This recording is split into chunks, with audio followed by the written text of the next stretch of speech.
Good morning and welcome back to day 26 of 7 Habits of Highly Effective Teens. In the last video, we talked about um, being loyal and what to do if you're put into a compromising situation where someone who you know, respect, love, whatever the case may be, is being gossiped about. And then your assignment was to write about a time that either you were gossiped about and how that made you feel, or to write about a time where a friend was gossiped about and what your role in all of that was. And if you remember correctly, I told you that in the midst of a situation where you are in a conversation or roll up to a conversation and someone is gossiping, there's three ways out. You can um, join in, which I don't recommend. You can walk away, or you can politely change the subject. Okay? So today we're going to talk about listening and how important it is to actually listen, not to listen to speak. Okay. So, listening to someone can be one of the single greatest deposits you can make into another's RBA, relationship bank account. Why? Because not enough people these days listen. Furthermore, listening can heal wounds as it did in the case of this 15-year-old named Tawny. At the beginning of the year, I was having communication troubles with my parents. They were not listening, and I was not listening. It was one of those I'm right and you're wrong kind of things. I would come in late and just go to bed. And in the morning, I would have breakfast and go to school and not say anything. I went to see my cousin, who is older than me and in her 20s, and said, I need to talk to you. We went for a drive across town so we could be alone. She listened to me freak out and cry and scream for 2.5 hours. She really helped me a lot because she just listened to all of it. She was optimistic that it would be all right and suggested that it might help if I tried to win back my parents' trust. I have been trying to see things from their point of view lately. We are not fighting anymore, and things are getting back to normal. People need to be listened to almost as much as they need food. And if you'll take time to feed them, you'll create some fantastic friendships. We'll talk about listening a lot more when we get to habit 5. Seek first to understand, then to be understood. It's just up ahead. So, on top of listening, say you're sorry. Saying you're sorry when you yell, overreact, or make a stupid mistake can quickly restore an overdrawn bank account. But it takes guts to go to a friend and say, look, I was wrong. I apologize, or I'm sorry. It's especially hard to admit that you made a mistake to your parents because, of course, you know so much more than they do. 17-year-old Lena had this to say: I know from experience how much an apology means to my parents. It's like they forgive me for almost anything and are ready to start over if I admit my mistakes and apologize. That doesn't mean it's easy to do. I recall one night recently when my mother confronted me with something she didn't approve of that I had done. I didn't fess up to any of it. On the contrary, I ended up acting like they were total jerks and slamming the door to my room right in front of my mother's nose. As soon as I got inside my room, I felt sick about it. I realized I probably had known all along I was wrong and that I had been extremely rude.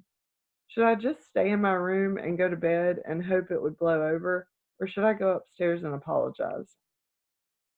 I waited about 2 minutes and then took the high road and went straight to my mom, gave her a big hug, and told her how sorry I was for acting that way. It was the best thing I ever could have done. Immediately, it was as though it had never happened. I felt light and happy and ready to concentrate on something else. Don't let pride or lack of courage stand in the way of saying sorry to people you may have offended. It's never as scary as it seems, and it'll make you feel so good afterwards. In addition, apologies disarm people. Think about it. When people get offended, their tendency is to take up a sword, so to speak, to protect themselves in the future. But when you apologize, you take away their desire to fight you, and they will drop their swords. Clink. Seeing that you and I will continue to make mistakes for the rest of our lives, saying you're sorry ain't too bad a habit to get hooked on. Okay, so I'm going to give you a little test today. And I know that um, this one will be a little bit more difficult for me to actually look at and go, okay, you did it. But I want you to keep it in your little journal or your workbook or whatever. So I'm trying this new thing, and instead of apologizing, using the words "I'm sorry," I'm being grateful. Um, and what that means is, uh, hold on, I'm trying to find the document here.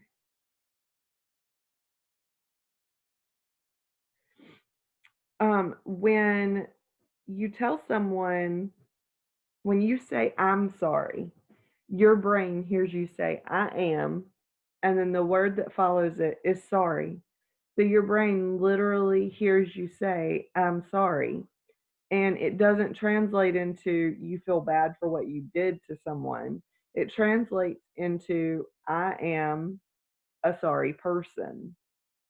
So every time you say I'm sorry, you're telling your brain I'm a sorry person. And your brain believes it, and it actually has an effect on your self-esteem and motivation and everything that we've been working really hard to build. So, um, what I would like to hear you say instead is thank you. And um, what that looks like is, let's say you were going to meet a friend and you're late and they had to wait on you. Instead of saying, I'm sorry I'm late or I'm sorry I was late, say, thank you for being patient and waiting on me. Show gratitude instead of apologizing. Gratitude goes such a long way and it doesn't have the same negative effect on your mind. Um, let's see. Instead of saying, I'm sorry I ate all the cake, say, uh, thank you for allowing me the opportunity to have cake.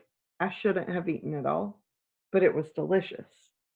So you're showing gratitude and you're complimenting instead of just like a flippant, oh, I'm sorry, I shouldn't have done that. It show, like I said, it goes so much further to be grateful instead of apologetic. So let's try that today. And I want you to do it at least 3 times in a situation where you would naturally apologize. I want you to flip the script and be grateful instead. Okay. All right. So let me know how it goes. I'm going to stop here for today. And tomorrow we'll discuss setting clear expectations. All right. Hope you had a good one. Catch you on the flip side. Toodle doo.